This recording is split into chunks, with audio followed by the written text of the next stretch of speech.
Good evening, Yankee fans. Thank you so much for clicking on this video. I hope all is well. It's late already, so I'm going to make a quick episode um, on just the keys that I believe are important to go over after this series with the Tigers. So the first thing I really wanted to go over was Stanton. Stanton hit his 400th home run, and he also did many other things this series. He um, he hit a line drive off I think Manning's foot, and Manning is out for the season. Um, and the reason why I'm speaking about like his home run and his hit where he hit off Manning's foot is because there was something I heard. I think Dero on the MLB Network was talking about it, and he was saying that from when Stanton came to the Yankees, right? Meaning when he was on the Marlins and came to the Yankees, his stance has changed, and he said specifically it changed after he got hit in the head with a pitch. Um, and I was just saying, because Stanton is having a very much a very big down year. I was saying maybe it's really time for him to go back to that. I mean, I don't know how much we can like a coach can tinker with a with a stance, with a batting stance, but I do think it's important that, listen, if you are doing something wrong and you're waving at pitches, you're not making good contact with the ball, I think maybe it's time to make a change. So I believe the Yankees hitting coach should bring this up with him and should say, listen, this is what you were doing beforehand, and when you were with the Marlins, maybe it's time to go back to it. And maybe he has to see a sports psychologist to, I don't know, get over his fear of getting hit in the head, which, by the way, is no joke. I'm not trying to make it like it's a nothing. No, he got hit in the head. That's really that can cause brain damage. That could cause many different things. So I'm saying it. What I am saying is that it's not really like likely that you get hit in the head twice. Maybe a sports psychologist can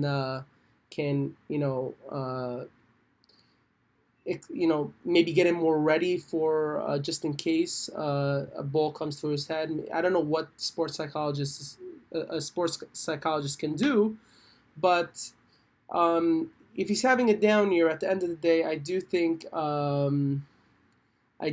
that he should definitely try to change his stance. Um, the next thing I wanted to talk about was something that Michael Kay said. And he said something. He said that since 2019, Stanton only played for the Yankees 54% of his games. And he said something which really I thought was a no-brainer, but he said, so what happens if he gets to 500 home runs as a Yankee? Will he still be a Hall of Famer? And in my opinion, like, why wouldn't he? How many people in baseball have gotten to 500 homers? Not many. So, in my opinion, I think if he somehow turns it around and somehow uh, hits uh, uh, hits the 500 mark, I think he should be in the Hall of Fame. And to be honest, I don't think it's like so unlikely. I mean, he's at 400. He's he has to what have like 30, like 4 years of 30 home runs. I think it's doable. I mean, this guy has a ton of power. Okay, he swings the ball and it goes a mile. So I do think that it's possible for him to reach the 500 mark, 500 homer mark, and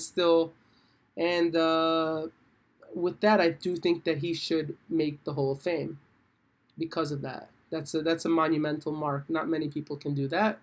Although I do think that eventually there's going to be more and more people getting to the 500 homer mark because just players are just getting better every as technology improves, as as coaching gets better. I just think that it's inevitable that there are going to be more and more people who hit home runs and hit 500 home runs.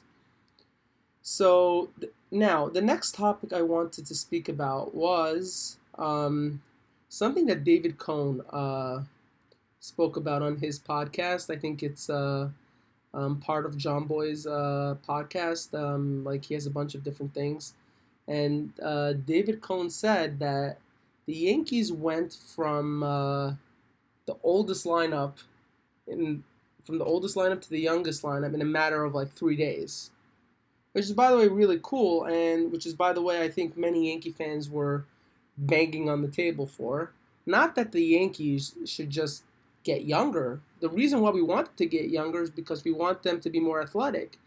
This game, this game is unfortunately for old people. It's just not an old person sport. I mean, if you're old and athletic and can still make plays, kudos to you, and you'll have a career for a very long time. But if you are old and unathletic and just get hits, I think it really hinders the lineup, right? Look at Stanton. Stanton is not athletic. He occasionally hits a home run. He runs into a home run. You know, how is that doesn't help the Yankees. We almost feel like he's clogging the lineup, right? So in my opinion, like it's about damn time that um, uh, the Yankees got younger. Now the Yankees don't have to be. I wasn't banging on the table for the Yankees to become the youngest team in baseball, but I was saying I think everyone was saying since last year that listen, we need to get more athletic. We need to be able to steal bases. We need to be able to make havoc. We need to be able to wreak havoc on the base paths. And finally, because they got so young this past couple of days, this past road trip, the Yankees had 7 stolen bases, which is super important, and which is why it just didn't look like home run or nothing. The Yankees were getting base hits, and you saw Oswald Peraza running from second to home. You saw Anthony Volpe hustling from second to home. You saw Aaron Judge running from first to third. So those things all count, and they're all part of the game. Okay. With that being said, something else that John Boy brought up that I also think it's interesting is can the Yankees still make the playoffs? And to be honest, I'm still on the fence about about the Yankees making the playoffs. I do think it's very possible, because anything is possible in baseball. But the thing is, do you think the Yankees can go 18-5? I mean, they have games against the Red Sox, they have games against the Blue Jays. Although you never know what can happen in baseball, I do think that it's very unlikely that the Yankees will make the playoffs. It's go 18-5. Also, one more thing with that, the Yankees have to go 18-5 with Luis Severino pitching and Carlos Rodon pitching. I mean, I don't see that happening. If you want to go 18-5, if you want to go 18-5, you need to have stellar pitching, and the Yankees don't. The Yankees have Garrett Cole, which, let's be honest, hopefully he wins the Cy Young Award because, we need that. We need that. And we have Clark Schmidt. Nestor is not around. So we're stuck. We're stuck, and we don't have that much pitching. Our bullpen is good, but we don't really have front of the line starters, to say the least. And now the last topic I really wanted to talk about, which I think is super, super important, is the topic of do we still want to fire Brian Cashman? So here's the deal. And this is also something that Michael Kay brought up. I think, on his show. And my opinion is, yes, I do. And Michael Kay was trying to advocate pretty much for Brian Cashman because he was saying, he brought up all these prospects, Austin Wells, Oswald Peraza. He drafted these guys, Jason Dominguez, all these people he drafted and developed. Clark Schmidt also. But the thing is, like, I just think, besides for the fact that it's been 25 years and the Yankees, in my opinion, do desperately need a change, I just feel like the Yankee. First of all, can another GM do this? I mean, we see the Braves doing it, we see the Dodgers doing it. Okay, why for a New York team which spends the most amount of money should we have like a GM that's, in my opinion, not producing as well as those teams, right? We should be just on par, if not better, right? We should have the best GM, if not even a better GM than what those teams have. And to be honest, I don't think we do. In my opinion, I think Brian Cashman is always catching up. You know, when analytics came out, he was behind the times. When everyone was getting younger, he was still putting out an old team. When people were walking away from injured players, who are we still getting? We get Carlos Rodon. I mean, Brian Cashman is always behind the times. And to be honest, in baseball, you can't be that way. You need to be with the times. You have to be able to know. You have to be able to anticipate that the times are going to change.